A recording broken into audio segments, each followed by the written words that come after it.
12 at the top. So, first line. The Tani, we learned in the Brisa. Not base on base. This stuff with the Daf Aleph. We're up to that. Okay, the Tani, we learned the Brisa. Shnaim Shutaysim Ishtar. Two people who were holding on to a star. Zel Mershali. This is actually a case of Bavli too. This guy says it's my document. But many. In other words, the lender says it's my document. I lost it. You stole me the money. Zel Mershali. The borrower says no, it's my document. Who? Shaprativ loch. I already paid it back to you, so therefore it was in my possession. Iskar star b'chosomov. Diva Rebbe. According to Rebbe, the star must be sustained by its signatories, meaning not by the signatories themselves. So we bring Adam. And then, once we sustain the star, then they divide it in half. In other words, the star before it's sustained is meaningless. Once it's sustained, then you divide it in half. Diva Rebbe. Ram Gamliel, it's a typo, it's a very obvious typo. It should be Ram Shim ben Gamliel. That's where it is in all the other parallel places. Ram Shim Gamliel Ber Yachloku. The Rishon Gamliel says that no, the Yachloku they divide up even without edus. And the Machlokus between Ram and Rishon Gamliel is whether Moide B'Shtar Shekos V'Tzarech L'Kaimo. Somebody concedes he wrote the star, doesn't need kiyum besides that. So Rebbe holds it does, and therefore in order to divide up equally you need kiyum. Rabbi Shimon Gamliel holds no. Once the guy conceded it was a valid star, it doesn't need edus besides that, and therefore you don't need additional testimony in order to sustain it. They divide up equally the amount mentioned in the star, which means the borrower pays half of what the loan was.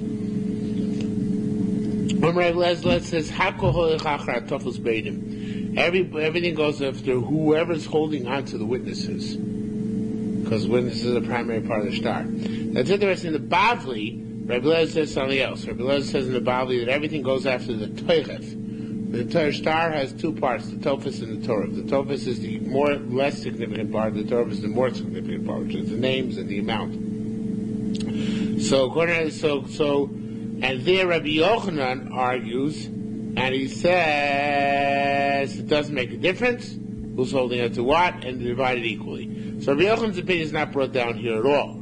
And there, Rabbi Lez's opinion is brought down differently than the Bavli. Again, because the Bavli it says whoever's holding on to the Torah win, and here it says whoever's holding on to Adam wins. So Tosfos in Daf Zayin in the Bavli says that the Yerushalmi holds, and I think we've seen this in Gittin. Yerushalmi holds Eidei Chasima Karti. We go after the signing witnesses, the witnesses who are signed on it, and therefore the witnesses are significant. Whereas the Bavli holds Eidim Mesira Karti, that the primary Eidim are the Eidim who witnessed the delivery of the star. So therefore, whoever's holding on to the Eidim on the star is not as consequential, because that's if the primary Eidim is the Eidim in the star, like the Bavli says, like the Yerushalmi says, so then whoever holds on to the Eidim wins. If the primary witnesses are the witnesses who's witnessed the document being given over from the loiva to the malveh, from the borrower to the lender, so then the Eidim are secondary, and then whoever is holding on to the primary part of the star is the one who wins. Amar Chizachis said in Shmatune, if you heard such a thing, that it depends who's holding on to the witnesses, then Ka'asis Ram Shimon, it's going like Ram Shimon ben Gamliel. It's going like Ram Shimon Gamliel, because Ram Shimon Gamliel is the one who says that we look at they divide up the star even without witnesses based on the grabbing. So therefore, it also depends who's grabbing what. However, according to Rebbe, who says you sustain the star, you bring edus as to the validity of the star. Once the edus is brought, it seems the star stands on its own, and we no longer look at who's grabbing what part of it.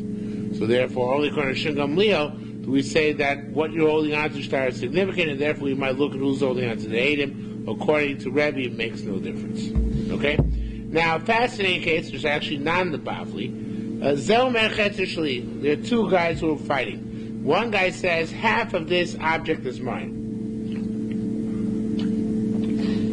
But Zelmer Shlishishli does that a third of it is mine. Now, what's fascinating about this case is that what's a half plus a third?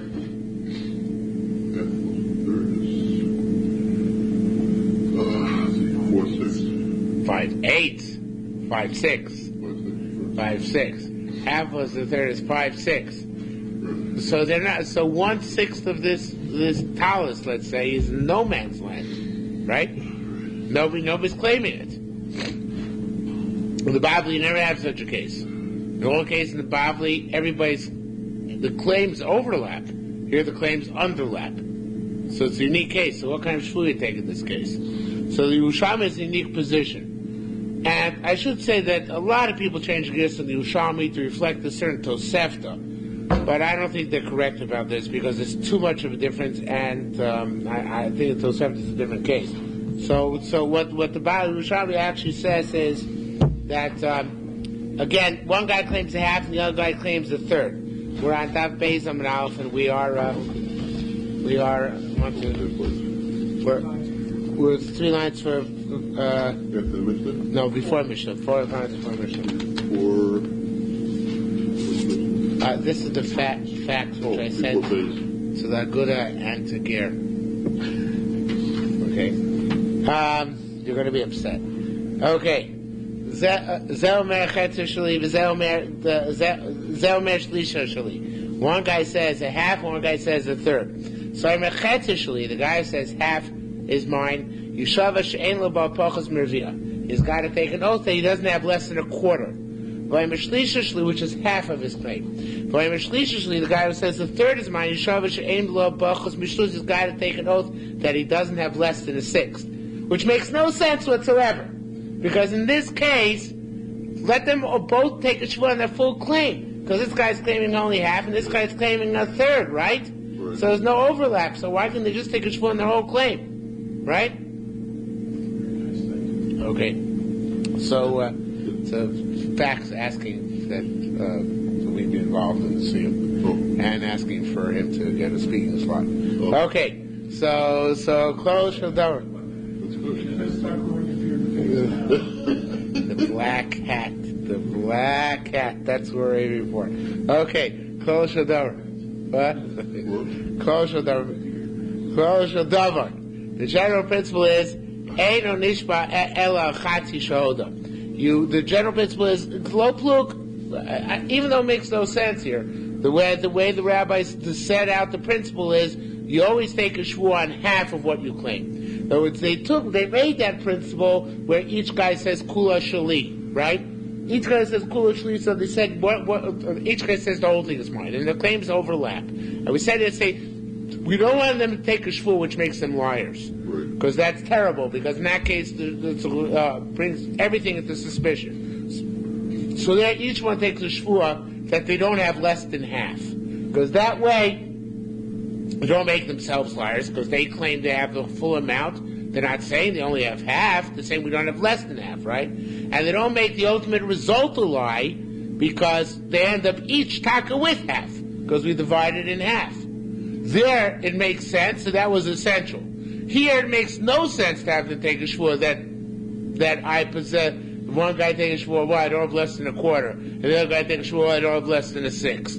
Because there's no clash between the two of them. Yet nevertheless, because in that case, it makes all the sense in the world to have them take a shvuah, I don't have less than half, and you take a shvuah in half of your claim. So Rabbanan made a blanket principle. You always take a shvuah and half of your claim. Okay? That you don't have less than half of what you're claiming. That's the way they set it up. Okay? Again, that's not in the Bavli. Next Mishnah. Hayishtaim rochvi halacha beis. Hayishtaim rochvi agabeim, two people riding on an animal. V'oshaya echad rochuv, or one was riding, v'chamachim, one was walking. Now, they were holding on to the animal. The rider's holding on to it, the walker is leading it. So therefore, each one has a grip on the animal, halachically speaking. Zomer kula shali, v'zomer kula shali. This guy says completely mine, and this guy says completely mine. Zei shava, same thing we said before. Zei shava shein lo b'pachos michetza. This guy takes those he doesn't know less than half. Zei shava shein lo b'pachos michetza. And this guy takes shvuah doesn't have less than half. Yachok, and they divide up the worth of the animal. When is that true? B'zman shein moedim. B'zman shein moedim, when they concede. Now, concede is a little bit difficult. What exactly they're conceding? So the Bnei Moshe brings down that the concession is about a different case. that if somebody concedes that his friend that somebody the other guy found it, and the guy says he found it and picked it up for the other guy, and then he changed his mind, right? If he conceded he picked it up for the other guy, and then he's changed his mind, then the other guy gets it. Because I'm Vilna Metzia Chavero, Kana Chavero, right? So since you said you picked it up for the other person, so therefore you have to give it to the other person. But but that doesn't seem like the Pashup Shah in the Mishnah. Pashup Shah Mishnah sounds like they're both Modeh, means they don't argue. The Pashup means that each side holds they have half. Shlemedim, or they have witnesses. Each one has witnesses that they actually were involved equally in acquiring the animal. They divided the animal without any oath. Ravuna said, Tanei Tamon. We learned over there. In this case, brought down also in Bavli, but not in the same way. In Bavli, also in Kedushin, Dav Samachet. It's a wacko case. They have a woman riding on an animal. And two men are leading the animal. Of the Omra, she says, Elu Avodai, these are my slaves, these two guys. V'chamor, and the donkey, v'masui, and the cargo, Shali is mine. V'zelomer, guy number one says, no, Zui Shti, this is my wife on the camel. V'zeavadi, and the other guy, he's my slave. V'chamor, v'masui, Shli, and the donkey, the animal, and the cargo are mine. V'zelomer, the third guy says, Zui Shti, this is my animal. V'zeavdi, and this other guy's my slave. V'chamor v'masui shali, and the donkey and the cargo are mine. So what happens in this case? So tzricha gave mishneim, she needs to get from both of them. Utzricha l'shachar shneim, she has to release both of them. Mishneim l'shachar zetz, and they both release each other. V'chamor v'masui, in the donkey and in the load, shlosh and shavin, they're all equivalent. Okay? As I said, this is a wacko kind of case. A couple of differences between the Bavli and Yerushalmi in this case. First of all, the Bavli says that the Bavli says that she gets her ksuva from the bundle, from the cargo, because they both can claim that she was their wife. So it's true. If you went to each one, you could say, well, she can't be married to two guys, so she couldn't be able to get ksuba from both of them. But since both of them are claiming the bundle, so she should certainly get her ksuba off the top of the bundle before she splits, right? But here the Yerushalmi doesn't say such a thing. The Yerushalmi argues on it. The Yerushalmi says the three of them are equal. Also, the Rashi in Kedushin says that the Chamor and the Masui, they're all equivalent, but they don't divide it. They leave it till Eliyahu Navi comes, since we don't know how to divide it equitably. Here it says they actually divide it in three. So question, but then there's a broader question, which is, why does she need a get? Why should we believe her, especially from two of them? Why should we believe them? And why do they need releases? Why should we believe each one claims they're the free men? What then does the other guy have to say, you're my wife or you're my slave? So Zamudi Yerushalmi on the bottom has a long discussion of this. And he says, on one other thing, before I get to Zamudi Yerushalmi, the Yosher has bothered by the difference between the Bavli and Yerushalmi about Ksuva. It says Yerushalmi holds that metalfli and are not meshuba to a Ksuva. Yerushalmi holds, the Bavli obviously holds it is, because it holds her ksuva comes from the cargo, but the Yerushalmi holds her the metalfli are not meshuba to ksuva, and therefore her ksuva does not come off the top of the cargo, but rather she distributes equally. So the Yerushalmi says, of course a get is not needed, and shtar shiur is not needed. It's all about people who want to release themselves from suspicion. Right? They don't want to be involved in anything which is suspicious. So therefore, in order to prevent any lashon hara, they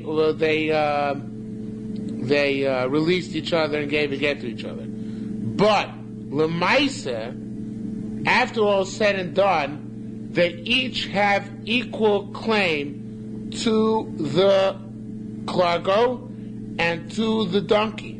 Right? They each have equal claim. And the marriage and Eved claims, which each one levied against the other, are bogus. So there is no credibility. So therefore, since everything is contradicted, I should say, let me make it more clear. It's not just their bogus claims.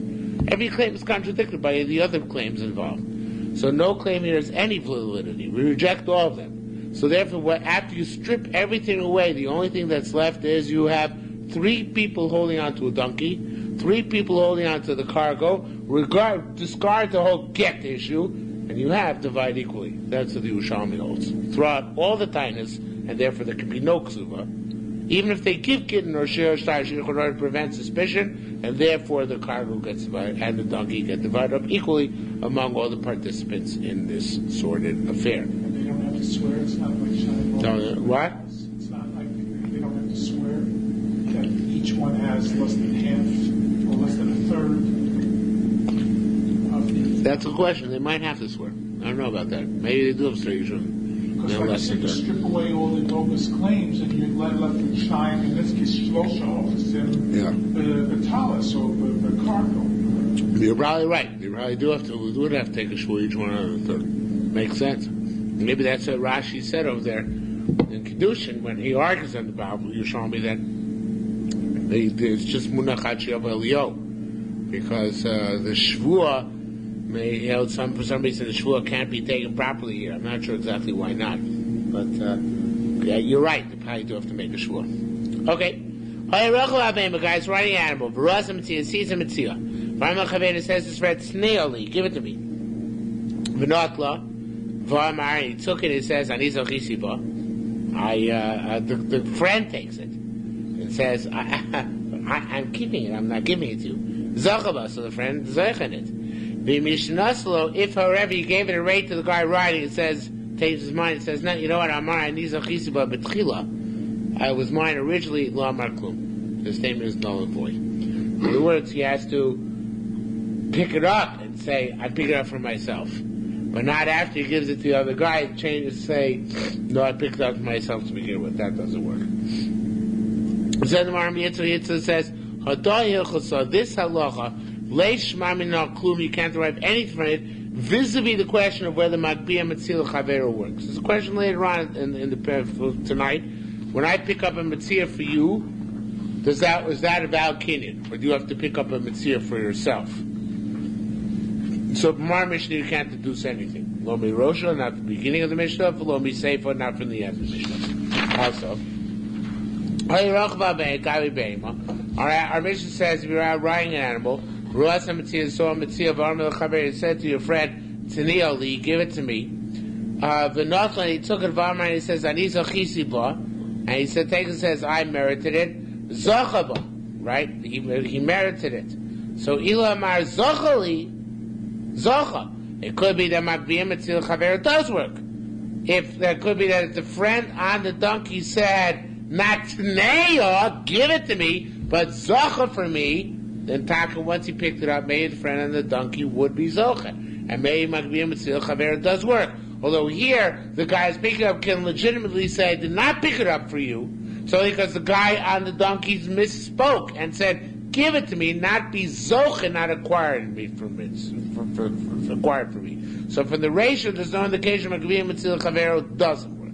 Also, now here there's a whole bunch missing, which is Shar Torah Yisrael, and basically the Scoria puts in the Scoria manuscript, which is about a whole line from outside. Over the Sefer of the Mishnah says, if once you gave it over to the guy in the donkey, Omar, the guy on the ground says, Anizo chisi batchila, I acquired it first, Omar Klum, we don't accept what he says, that maybe, you would think that it's some right, the Magbiyam Metzil Chavero, Kana Chavero, right? That if you pick up something for your friend acquires it, right? Because here it says once you give it to him, you can't claim it back.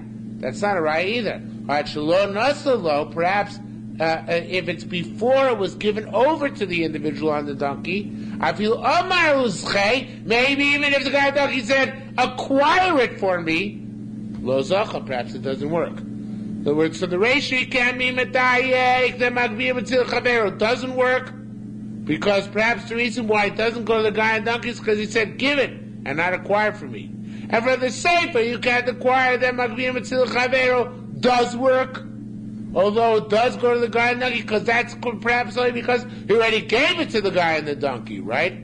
But if he had not given it to the guy on the donkey, so therefore even if he picked it up for the guy, perhaps that taka doesn't work, and that Magviyah Metzia is not a raya, not a kinyan. So heavy leish mami no klum lo mireshim lo miseifa. That's what we mean to say from this Mishnah you can derive nothing as to whether Magviyah Metzia l'chavero works.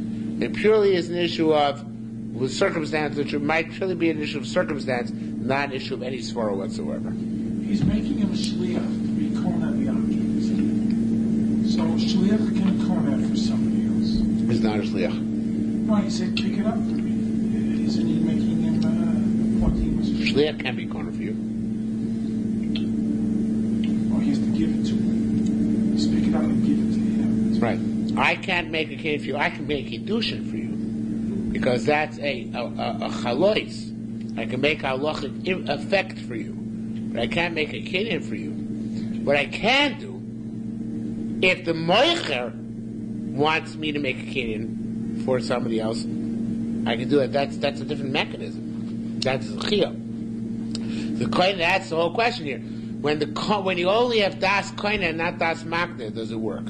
Das makdeh, if there's a sale going on, the person selling can say to the person who's to the second party, acquire for the third party, because at that point he's the bilingual. But you can never. That's the whole question of is whether the person who's going to acquire can make an agent to acquire for him. That's precisely the point. Am I making that clear? Okay. Okay. You need to have das mak. The question is where there is no mak, there's no seller. Okay, halacha dal. Rosh HaMetzia. You see an object, which is a famous Mishnah. We had it back in Masechta Peah, basically. Rosh HaMetzia v'nafal lo aleh. You see a Metzia and fall upon it. Uvacher b'chzik ba. And somebody else comes and grabs it. Zeh shechzik ba zacha. The guy who grabs it gets it. Falling on something is no kinyan. You don't acquire anything by kinyan. By falling out, you have to pick it up in order to be kinyan, right? Similarly, Rosh and Rotzi Machar Metzia. We saw people running after Metzia, Achar Tzvi Shover, after broken deer, Achar Gozolo Shlo Pirchu, after birds which haven't flown. Varma says, Zochas Lisadi. It's in my field. Let my field be koine for me. Zochas lo. And so zoche. Why? Because it's a chatzar mishtamer. The chatzar can safeguard it because it's a damaged deer, a damaged bird, or bird which is damaged. However, if the deer was running in its normal fashion, or or the birds were flying, he says my field should acquire for me, it's not valid whatsoever, right? Because in that case, the field does nothing for you because it's not mishtamer, that they're going to just leave the other side. Now, it's important to note that two caveats that Pnei Moshe brings down. One is he's got to be standing next to his field, because I can't stand here and say, let my field in Canada acquire stuff from me. I got to be standing next to it. And two, I'd be able to reach the deer or whatever's running in my field. And that's why I talk about a broken-footed deer, because otherwise I can't reach it. So it has to be both within, but both my field when I'm standing there, and that I could technically reach the object in question. And that's the says Gemara. Rish Lakish Amar. Rish Lakish says, Amar Abakim Bardolia. Adam Zoch b'Metzia. Person acquires something with as a Metzia, acquires a Metzia if it's within his Daled Amos. If it will fall into his hand. Now, the Pnei Moshe doesn't write something which I particularly understand, but I think the Pshat is, I'm pretty sure the Pshat is from the word later on, is that he has to, that which Arab Amos works is something where he can get to it first. and nobody else will get to it as quickly as he will get. But if you have something in your Arba Amos that's closer to somebody else, then to you, according to Rabbi Yochanan, that's not a valid kinyan, because he has better, more governance on it than you. That's me. That you have at least an equivalent, or perhaps even a better hand than the other individuals involved. So it says the Gemara,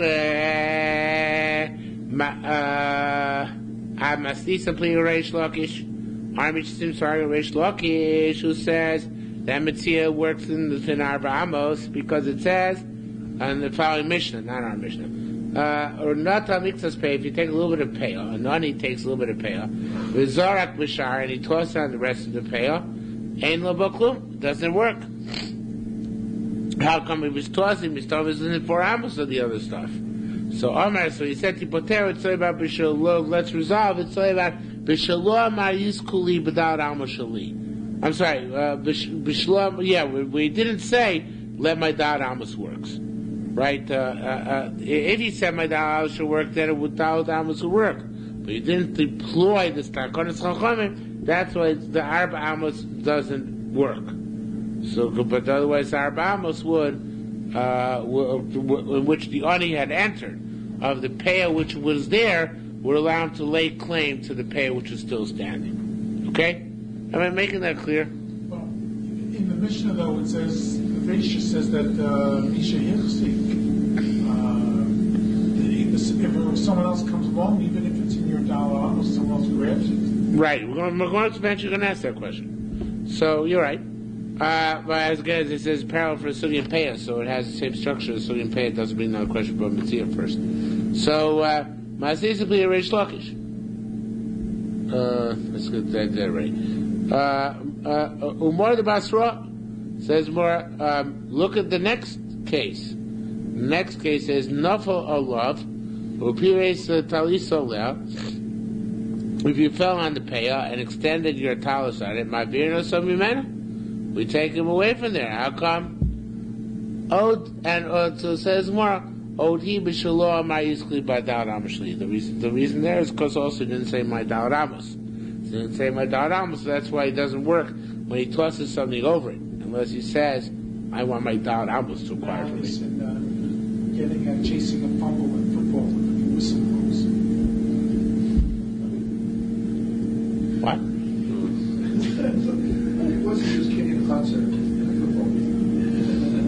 And when you pounce on a loose football, when there's a fumble, and the players are so the last person that has it is possession. But if the whistle blows, whoever has the ball at the time, it's his possession. So if he says it, almost should leave. So that's like the whistle. Yeah, but not if he falls on it, right? Even if someone falls on it afterwards, but he yelled out dollar. Right. So it's his. Right. It's the same thing. If someone else falls on it afterwards, but the whistle blew already, then the first. Okay, if that comparison helps you to understand the Gemara better, because it'll take. Okay. Says Gemara. Vatani. So serious a question like this. Shnaim Shim Iskachim over the 2 guys who were working at an Omer. A pile of grain, which was left in a sheep. Ubani, it's the thing that's called Shishicha. Uva Ani, and an Ani came and grabbed it. Lifneim, from in front of them, Zachavo. How come? What about the Darabas? It says, Ma'odi, there's also a Shlomo Yizkli Arba Amashli. He said, didn't say I want my 4 Amos to acquire from me. But then what about our case? Last time Metzia of an Afol, you saw Metzia and fell upon it. Somebody else came and machzik it. Well, grabbed onto it. What happened to the Daramas? Top of Gimel Amrav. Oh, here our mission is also about Bishlo Amar Yitzchli Bil Daramas. He didn't mention his Daramas. He didn't mention his Daramas, so he doesn't have the Daramas. Says more about the, and now here it gets a little bit tricky. I'm going to learn this like Lieberman and like the Mechel Mayim learns. Okay? Now, this is a question not on Reish Lakish about Arma. It's a question of Rabbi Yochanan. Rabbi Yochanan says it's got to be Tipo Soch Yoda. To Tipo Soch Yoda, we tight stuff means it's got to be that he has sole initial jurisdiction on it. Anybody else will take longer to get there, he will get to the object first, right? So it says, Gemara, What about this case? Karav la migureshes. Karav la ain't migureshes. If you threw a get and landed closer to her, she's divorced. Threw a get and landed closer to you, she's not divorced, right? Now, the Gemara is assuming, and Yerushalmi never makes such an assumption, but the Gemara is assuming that, I'm sorry, not Yerushalmi, the Bavli never makes such an assumption. But the Yerushalmi makes an assumption, I'm confusing myself, the Yerushalmi makes an assumption that we're talking where they're both the husband and wife within Daled Amos. It's not, the get in the Bavli is even talking about a get where there was no Daled Amos. It has to be Korav law, it's already did a Vinasa law. You don't need to have Daled Amos or Chukinian. It has to be giving when it's close to her, even when it's more of Amos away from her. So it's closer to her than it is to her husband. But according to Yerushalmi, according to the Mechamayim Lieberman, mostly Lieberman also Mechamayim. In this case, Mechamayim only really adds something at the end. But according to the Yerushalmi, Playback is both in Daled Amos. And he throws the object, he doesn't have a very strong arm at all. He throws it 6 to 8 feet, right? So if it's closer to her, she's Megareshes. Closer to him, ain't a Megareshes, right? So there it says that Mechta, also if it's 50-50. Megareshes, Fein Megareshes, it's a Megareshes, Fein Megareshes, it's partial Gerushin, and partially not Gerushin. Now, Bila has made this all a question. The question is on Rabbi Yochanan. Rabbi Yochanan, how could she ever get it? She doesn't have Tipol Soch Yodo because he's inches away, right? So it's in Daled Amos of both of them. So he's inches away from the same get, right? And he's probably faster and stronger than she is.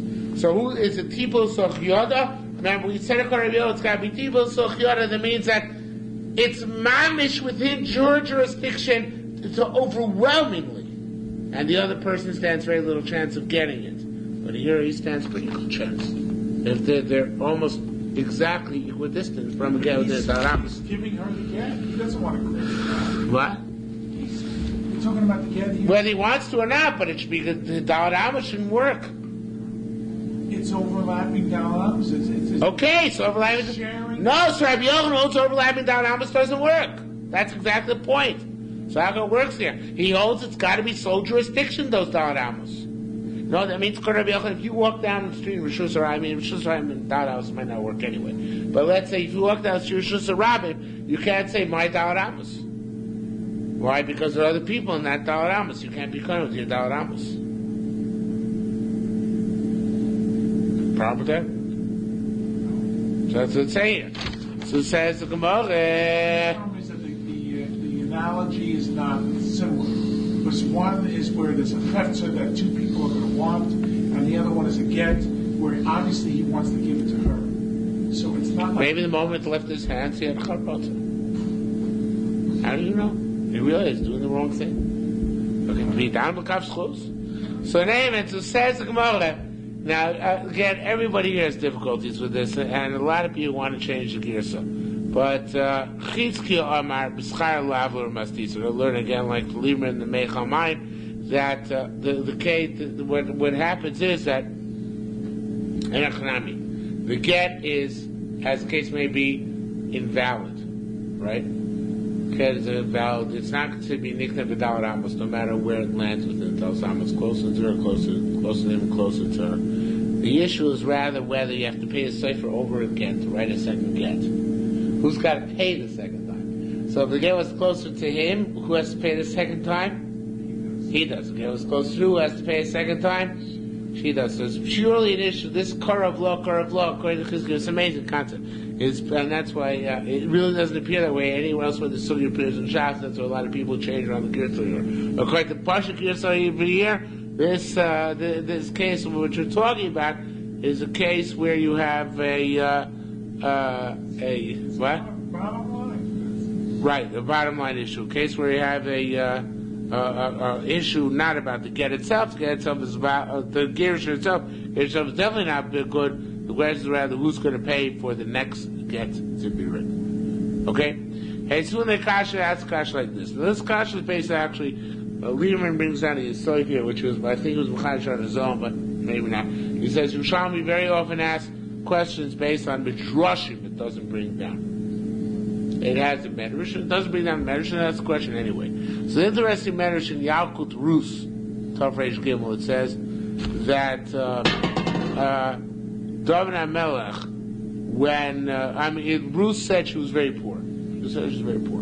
So Hashem says to her, "You see yourself poor. Eventually, you're going to have coming out from you a descendant, a king." Was going to be makdish $100,000 to the base HaMikdash in one day. Where was there such a thing? When David overwhelmed Goliath, it says all the women threw money at him. And that day it says, "V'nei boni," this pasuk more or less. "V'ani boni," you have it pasuk. "V'ani boni achinoisi v'chukomer."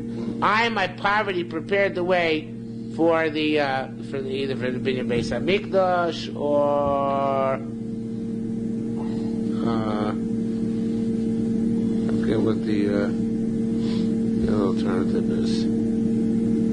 Again, for the Beis HaMikdash. I prepared lots and lots of money. And Lamaisa, Vehechi, what do we tell you about? I prepared lots of money. I'm sorry. David HaMelech says he prepared. I'm sorry, I lost my wrong list in there. David HaMelech says that I, in my poverty, prepared lots of money for the Binyan Beis HaMikdash, and that's considered to be the initial the limud of what we learn from there. The Kenyan of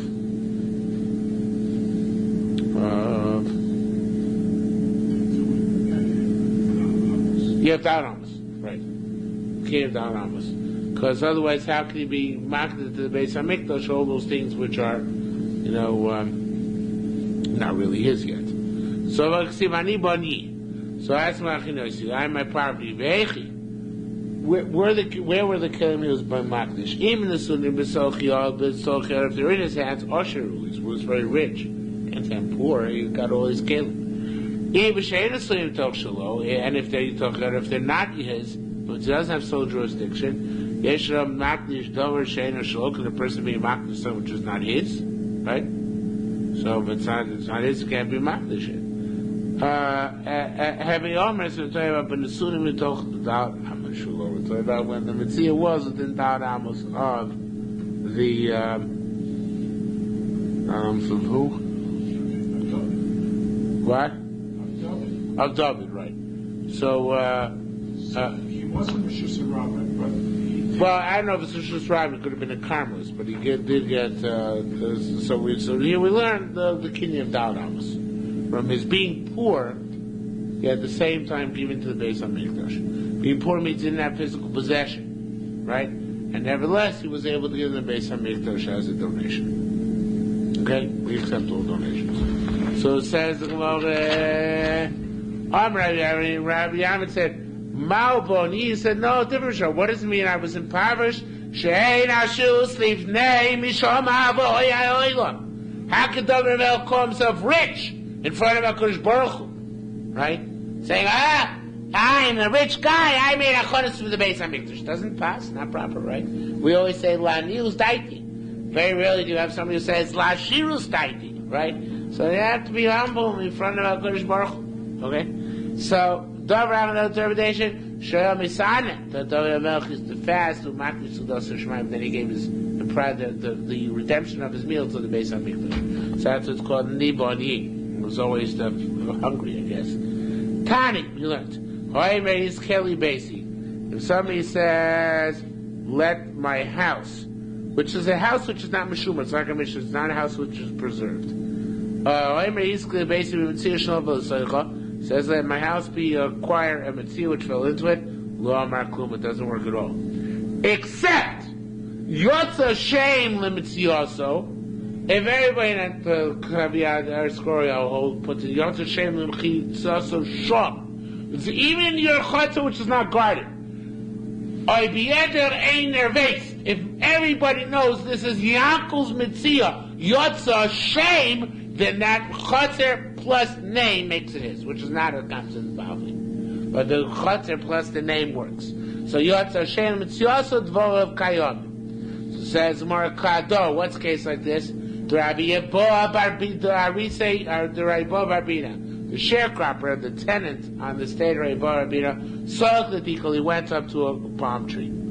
Ashkach Koyazol, and he found chicks, Benastun, and they fled away. But they fled in the vicinity. As a Shoel Rav, and here he came and asked Rav. Everybody goes crazy. Why this sugya is brought together in conjunction with the previous sugya? But the Ksav Yad is Koriel has of Girsa here, which is not in the Bavli, not in the Gargamaras. And then it's like this.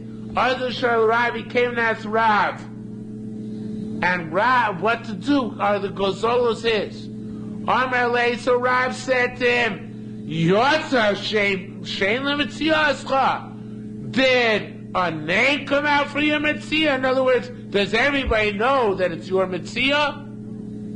Even though they flew off the tree?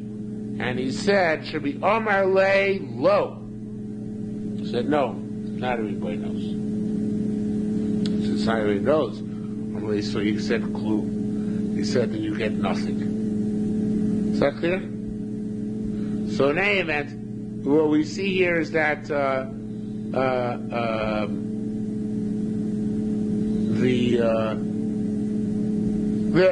in order for it to work, in order for the birds on the top of the tree to belong to the Oris and really to Rabbi Bava Metzia, it has to be mishtamer. If it's not mishtamer, it's not theirs. Okay? It's not safeguarded. It wasn't just a matter of mishtamer. Sorry. That's to have Shem Metzia. I apologize. It's to have Shem Metzia. No, not mishtamer. It has to have Shem Metzia. It has to be known as his Metzia. I don't know. It's very. I can't stress this enough because all unfortunately we're a little bit crazy here. The Escorial manuscript changes everything, and they can't understand the connection between the previous case and this case, but the Escorial makes it very clear, because it has a dialogue which is not in our Gemara. The Rav asked him, Yotza Shem Lemitziascha. He said, was it Yotza Shem Lemitziascha, Omar Lei, and he said, Lo. And the Ori said to say, no, nobody knows it's my Metzia. So then, if that's the case, at the end of the page, Amalei said, Rav retorted to the Oris to Shakar, if that's the case, Klum! You get nothing. So, it's not clear whether the way I just read it is correct, or whether you have to say the word lo twice. Because it's lo yatzil Shem Metzia. So as a chazah, so the sharecropper said, we know what I better do. I better go and collect all the birds because they're not really ours. So I have to actually be kind of them independently. I can't rely on them being up in our tree because it's not Yotzul Shem Metzia here. And it wasn't Chotzer Mishtamer. It wasn't safe kept, so I had to go collect them. Amar Bava Metzia, who was the employer. Kashus Havesa was more than important to me. Now here the Escorial makes an important change again. And it's the Mashbiach was mechanik to this change. Pretty neat. He said, Chazorosi Yotzer Mimtziosi. He said the cost of his going and getting each bird independently cost me more than the Metzia itself was worth. As he says, my sharecropper should be working for me instead of going and finding Metzia's little birds, right? Even though he's taking little birds for me, the sharecropper, right? But in the expense of his going after the little birds, his chazor to go after the little birds, he spent more than he would have made as a regular, as a regular sharecropper doing his proper job. Okay? Halacha.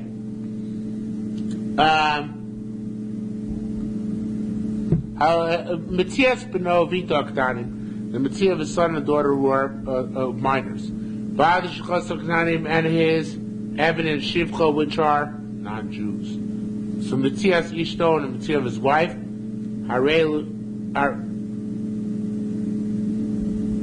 Shlo, they all belong to him, to the Baal Bais, because these are all considered to be part and parcel of his household. Har Metzias b'no bito gdolim, they're adults. Va'ad of his shivcha savrim, the Jewish slaves. Metzias ishto shekirsh the Metzia of his wife who divorced. Even though he hasn't yet given her ksuma and hasn't yet severed all ties, they get to keep their own ksuma. Alrighty, said, when do I say them get to keep their own Metzia? If they're not dependent on their fathers. They're dependent financially on their fathers, which nowadays can last into old age, basically.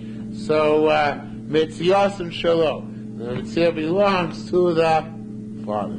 Okay? As if the father takes them as a tax deduction. As a tax deduction, right. Okay? Reish Lakish Amar Ein Adam Zayil Chaver Metzia. This is a machlokes we alluded to earlier this evening. So it says a person cannot pick up a Metzia for his friend and be acquired for his friend. Amar Rabbi Law said, here the Saviat Skoriel throws in another law. So it's Amar Rabbi Law, not Lo the Rabbi Shimon Lakish. Rabbi Shimon Lakish never heard like that. Of course, Reish Lakish holds that you can get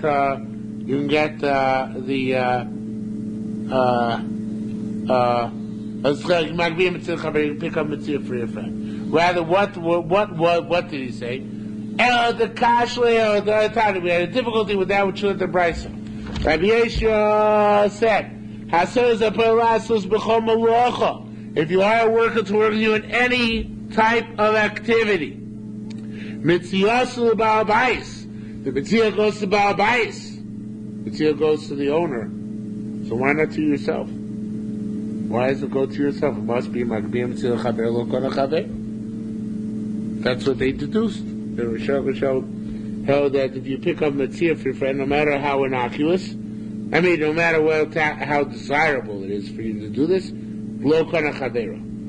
Says the Gemara. At the same time, Metzia Baal Bais. I'm skipped. I'm sorry. Yeah, I lost my train of thought. Sorry. I'm going back a line. So how does that work? I'm Reish Lakish. So Metzia goes to Baal Bais, I'd be Magviyah to Chaver Kana Chaver. Sorry.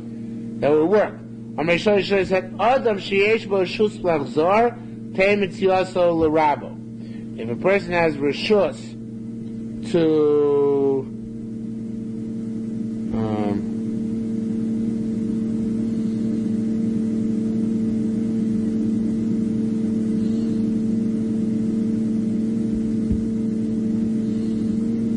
I messed up something. One line before. Let's go back to Rabbi Law again. Rabbi Shimon says. So the difficulty is this. The Thai Rabbi Yeshua said, you are working to work at any malacha for you, Metziasu Baal Bais, and Metzia goes to the Baal boss, right? Because he's working for you. And that Reish Lakish argued. Reish Lakish said, Adam sheyesh bo reshus lachzor boy. A pale is not an eved. He can renege in the middle of the day. Tehei Metziasu l'raboy. You think his Metzia goes to his master? That would imply ownership. Now, Rabbi say, what Rabbi Law meant to say is that Reish Lakish also is Magbiyah Metzil Chaver Kana Chaver, perhaps, when you have the das of the Magbiyah, when the guy who's looking up has in mind to be Zoicher. But you can't force a Poyel to be Zoicher for the Baal Bais. That doesn't work. You can hire a Poyel and say, I'll pay you to be Magbiyah Metzias for me. But you can't force him to do. Why? Because a Poyel is not an effort. You can't force him to do things which are not in line with what he perceives to be his job. Well, so it says the Gemara, similarly, and if he picks it up, therefore he gets permission to keep it, has permission to keep it. Mavin Avdo Shivchas Evrim. Now, long as like with the Shivchas, Evan Shivcha, which are Jewish, Lav Shivchas Echanaim, and Evan Shivcha, which are Goyish.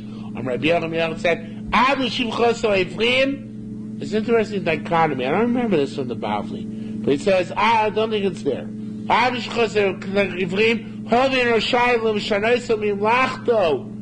You can't take an everyday. If an everyday is a diamond cutter, you can't make him a janitor. And if it's a cobbler, you can't make him a blacksmith.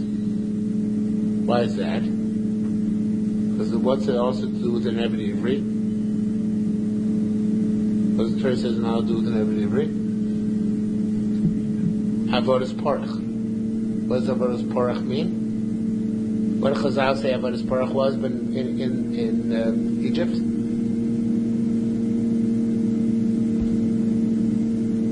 What's Avodas Porach?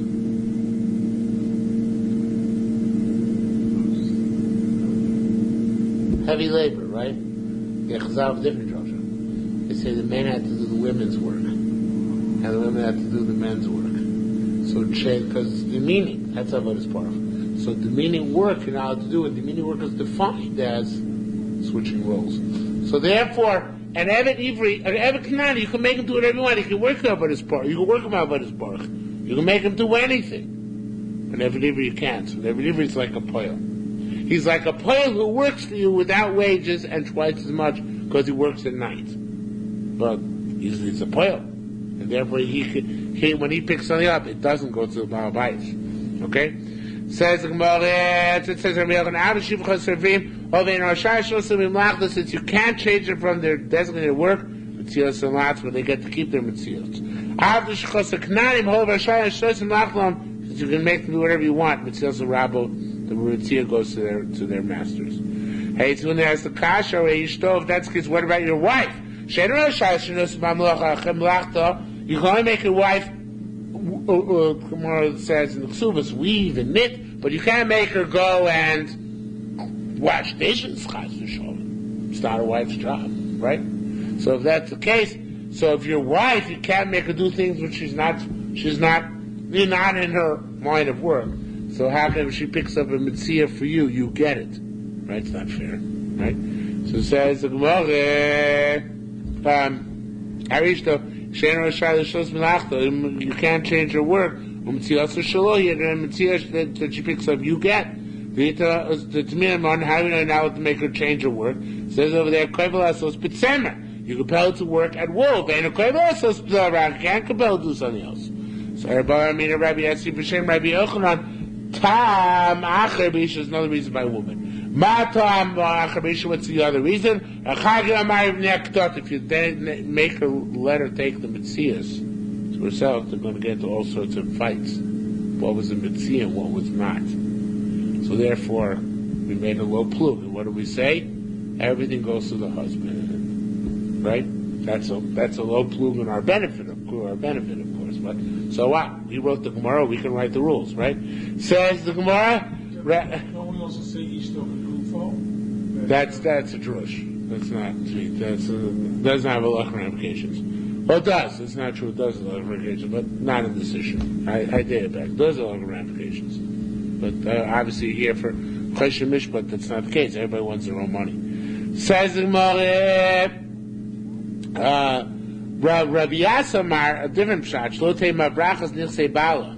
She wanted that she shouldn't steal her husband's property from Meres Metziahi and say, "Oh, who's yours? No, I found it." So in order that she shouldn't do that, so we say it all belongs to him. Hey, Tzvus has a question. Now the Skoria is a very different girsa here. Very different girsa. Very, very different girsa. But it's not. It basically comes out to the same thing. It doesn't come out exactly the same thing. But let me read. I'll stick to the girsa we have here anyway. Hey, so now ask a question like this: Beidim. Is this true even if they're Eidim? That if that she found this Metzia, there's not going to be any fight then, right? So if there's no fight, what's the issue? So Las Ruzel Nezer. So the reason why they ask for a case where they're Eidim is a case where there are no Eidim. Now let me read you what the Escroyo does say. The Escroyo says like this: Ma maki benel. What's the difference between the two positions? Metzias Eidim, if Eidim see who's fighting. Manrai means ne'akdata. Says more, if the issue is kdata, ekran kdata, what, just because they're Eidim, they're not committing fights? They'll fight with the Eidim too. So of course in this case you should give it to the husband, right? But according to people chose that we're afraid that she might take the property away from her husband and say Metzia Matzasi or Be'edim, even in Eidim it's no good, she can't get it because Glas Ruzu Meet Nezu. They only asked her they answered this one because of that one. So in other words, they answered all cases which are similar because they answered all cases which are similar because of getting mix-ups where she's going to try and be surreptitious and do things on the slide. So in the case where they're aiding, where she can't be surreptitious, nevertheless they answered as well. Metzia Ishto Shagirso. Back to the Gemara. The Metzia of his wife who divorced. Rabbi Yosef B'Shem Rabbi Yaakov said, Adam Shagir Shishol is a unique halacha to the Yerushalmi. Yerushalmi wants to connect this to several other halachas we have in the Yerushalmi. It's a famous Yerushalmi who had a couple of times where a guy divorced his wife and she went to marry somebody else, some big Tana, Amoira, and the second wife turned out to be a beggar, a blind beggar, and eventually they came to the first husband's house and she didn't want to lead him in, and he started beating her and she let him in. And when her first husband saw how much she was suffering, so he supported them. Because there's a mitzvah mipsorchal tisalim even by a divorcee. Okay? Even a divorcee, we had that somewhere at the beginning of Shas, maybe in Brachos, I don't remember where it was. So anyway, so here's the Simmer Halach, and the Or Sameach links the two. Rabbi Yasser Shem Reach says, Adam Shagir Shisto. A man who divorced his wife, Lord Nasal Ksuba, hasn't yet given her Ksuba. Chayim Mzoyneseh, he has to pay for a Mzoynes, until he gives her the last cent. By us, we don't hold as any mazonas after divorce. By the Bavli, Shami holds it's still mazonas after divorce. The ksuva is the ptur for mazonas, not the get. The ksuva says the Rabbi Yosef said Masi Samake. We see in our Mishnah. Metzia Sishu Shagir. It said talks in our Mishnah about the metzia of your wife who divorced, right? Mechtesi. Of course, the metzia of your wife to divorce goes to the wife. Why should you get anymore? She's not your wife anymore. So because of this reason. She said, Shaloi Toime, I shouldn't say, the Chaybis on the sack, Shivla Putachlena, since he owes her Mazonas until the last cent. Tay Mitzvah Shlo Mitzvah Shkorim, who gets her Masisa, she should say that she doesn't get anything. Okay, she's got Toime base. Months she did we found lost documents. In Yeshma Chayis it has guarantees of real estate in the document, Lo Yachsu, don't give it back because they're going to collect. If it doesn't have guarantees of real estate, Yachsu, then you can give it back to the loser, meaning the Malvin. The shame basically Freud man, because if there's no responsibility written into the document, or guarantee written in the document, so then base is anyway not going to collect from the creditor. So credit doesn't lose anything by the debtor doesn't lose anything by you're giving document back to the creditor. Maybe suddenly the creditor will bring proof, in which case you have to bring pay. If the creditor doesn't bring proof, so you don't have to pay. So what difference does it make? So in any event, you can give it back to them. Even if it doesn't have a guarantee, even they should basically throw him in because Basin does collect from them. And the machlokas, as succinctly put by the Bavli, is achrayus toy soifer, is achrayus not toy soifer? Is the omission of achrayus an inadvertent error or is it a deliberate omission? If it's an inadvertent error, even if it's not there, there is guarantee on real estate, and that is chachamim. Rameir no, if it isn't explicitly written, there is no guarantee, and that is, of course, Rameir who says in the previous case that if it doesn't have achrayus in the chasim, you're not going to collect from property under lien, from real estate, and therefore it's not a problem giving back the property. Okay? Says the Gemara says, now this, I'm not going to even bother reading the Gemara. The Gemara has obviously created tremendous havoc among the Mefarshim, because Gersh is totally messed up, makes no sense. Even a Skorial doesn't really make sense, but it makes better sense. So what I had to do in order to make this work is to change this Skorial slightly in order to make it conform with logic. And this is the way I want to read to you the first few lines, and then we'll stop. The first 5 lines should read like this. Tani, not all like it says here. Tani, bein b'shtar sheyesh b'achrayis nuchasim, bein shtar she'en b'achrayis nuchasim, whether shtar has the guarantees or not, goyim and nuchasim shubari. You can collect from property under lien. Regardless of the stipulations of the shtar in itself allows you to collect from the chasim shubari from property which your debtor sold after you contracted the debt with you. That's chachamim. Rabbi Meir says, no, if